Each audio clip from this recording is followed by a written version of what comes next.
Hello, traders. Today is Thursday, July 17th, and this is my analysis for the Kiwi US dollar, and we are on the daily time frame. So the daily is very obviously still down. I mean, yesterday was a pretty volatile move to the upside, but it definitely didn't change the fact that the daily is going down. Never made an engulfing up or anything like that.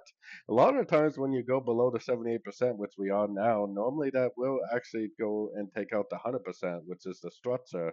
So I would definitely still continue to be bearish. The trend is your friend as always. Going down to the 1 hour time frame, I definitely wouldn't be trying to go short right now at the bottom of this move.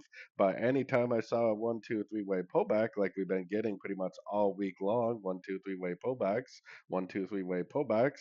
Anytime I see a 1, 2, 3 pullback, and I would definitely continue to look for longs at the end of those, at least until the daily time frame gives us a reason to stop looking for shorts, which we definitely have not done so yet. So definitely looking for shorts at the end of three-way pullbacks until the daily time frame tells me otherwise. So anyways, don't forget to check out my free Discord channel, link down here in the corner. Take a look at my website, fxpipcollector.com. And as always, thank you for watching and happy trading.